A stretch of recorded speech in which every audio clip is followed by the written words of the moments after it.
and welcome back to KXSC's The Faceoff. Last week, obviously, Monday, or especially Monday, was just a horrible day in America, especially Boston. And the Boston Bruins game was canceled on Monday, and the next game that they would play was Wednesday against the Buffalo Sabres. Well, obviously, arenas all around the National Hockey League gave their tributes to Boston before the game. Every single arena held a moment of silence, and every single national anthem was extremely emotional. Every single Star Spangled Banner was extremely emotional. But nothing beats what was seen on Wednesday in Boston before the game. So obviously there was the moment of silence before the game, and then Rene Rancourt, the Bruins anthem singer, came onto the ice and began singing the anthem, but even you could tell he was struggling mightily with the anthem because the city had gone through so much, and it was just a very emotional time for him. What happened next, though, is one of the most awesome things I have ever seen, and I was standing up and cheering as I was watching this happen. So Rene Rancourt didn't even get through, I think, 2 or 3 lines of the Star Spangled Banner before the entire arena, the entire TD Garden crowd started singing as loud as they could the entire anthem. I've been watching sports for 15 years. I have never seen anything like this in my life. It was one of the most awesome things. Every single word could be heard clearly. It could be heard clearly through the TV. I kind of wish I was there just to experience that, but it was awesome enough just to watch it on TV. And oh my goodness, that's still one of the most amazing things I've ever seen. You could just tell every word of the Star Spangled Banner was said with a lot of emotion, a lot of feeling, and a lot of pride, especially.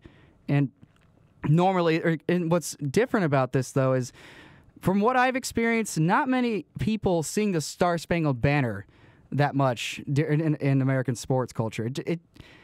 From what I've noticed, it doesn't happen very often, or they don't sing it very loudly, I should say. Contrast that with the Canadian national anthem of Canada.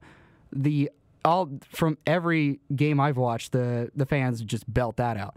So I'm not diminishing at all what happened in Boston, but I'm just saying that this is for fans in Canada, it's normal for them to do it. But it will never what fans normally do with the Canada will never match what Boston Bruins fans did on Wednesday, because there was so much emotion to that national anthem. It got me up off of my couch. I was singing along. I had my hand on my heart, and I felt really patriotic when this was happening. And I'm not even at the game. I'm watching this on TV. But I have never seen anything like that in my life. And after what happened on Monday, for the fans to rally like that and just give their love to sing their love to their country like that, it was an extremely powerful thing to watch on TV, and an even more powerful thing to definitely be there and be singing along to that. And just to give you an idea of how powerful it was, there were Bruins players who aren't even American who were singing along to that because they were so moved by it. And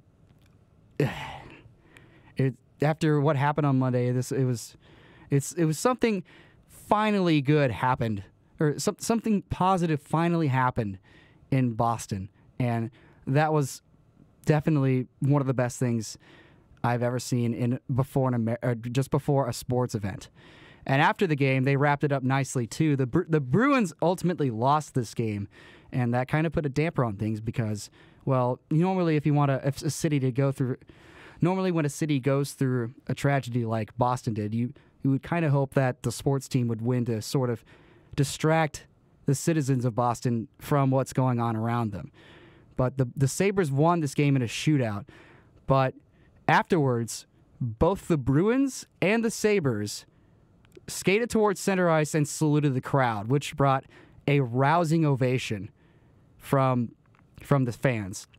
And I would be remiss to not mention this. During the game, there were chants of "We are Boston" in the middle of the game. So Boston fans showed up loud, showed up proud, and made themselves known that what happened on Monday was not going to deter them from living life. And I have to say, it was an extremely awesome thing to say, and I hope that they get through this as best as they can. Coming up next, what is it going to, or what? How does the Western Conference playoff outlook look in the bottom 8 and the bottom 6 seeds, or I should say the bottom 8 of the top 8? Coming up next, it is pretty crazy.